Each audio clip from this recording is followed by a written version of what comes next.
বেপরোয়া বাইকের ধাক্কায় মৃত এক ব্যক্তি। ঘটনার পরে বাইক ফেলে পালালো বাইক চালক ও আরোহী। বুধবার গভীর রাতে মর্মান্তিক পথ দুর্ঘটনাটি ঘটেছে ইটাহারের কমলাই এলাকায় দুর্গাপুর কালিয়াগঞ্জ রাজ্য সড়কে। মৃতের নাম তপন বর্মন, বয়স 36 বছর, বাড়ি কুকড়াকুন্ডা হলেও পরিবার নিয়ে কমলা এলাকায় ভাড়া থাকেন তপন। তিনি পেশায় মাংসের ব্যবসায়ী। বাড়িতে রয়েছে তপনের স্ত্রী ও 2 ছেলে।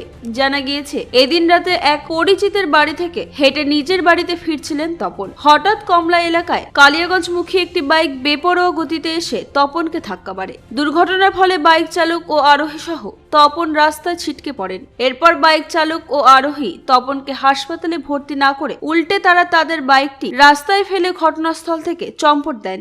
সেই সময়কার পুরো ঘটনা স্থানীয় এক দোকানদারের সিসি ক্যামেরায় ধরা পড়েছে। এরপর দুর্ঘটনার খবর পেয়ে ইটাহার থানার ট্রাফিক পুলিশ ঘটনাস্থলে পৌঁছে তপনকে রক্তাক্ত অবস্থায় উদ্ধার করে রাতেই ইটাহার গ্রামীণ হাসপাতালে নিয়ে আসে, কিন্তু চিকিৎসক তপনকে মৃত বলে ঘোষণা করেন। মৃতের আত্মীয় ও পরিচিতদের দাবি, বাইক চালক ও আরোহী হোলির রাতে মদ্যপ অবস্থায় বাইক চালানোর ফলে এই ঘটনা ঘটেছে। বৃহস্পতিবার সকালে ইটাহার থানার পুলিশ দেহ ময়না তদন্তের জন্য রায়গঞ্জ মেডিকেলের মর্গে পাঠায়। পাশাপাশি পুলিশ ঘাতক বাইকটি আটক করেছে।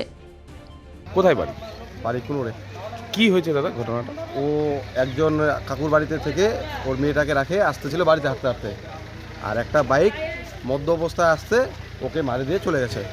কোথায় হয়েছে ঘটনাটা? এটা হচ্ছে কমলাই বন্ধন অফিসের পাশে। আচ্ছা, তো এর নাম কি? তপন বর্মন, বয়স কেমন হবে? বয়স 36। বাড়িতে কে আছে? বাড়িতে বউ আছে, ছেলে আছে 2টা, ভাই আছে, বাবা আছে। আর এমনি কি করতেন? মাংস ব্যবসা করতো।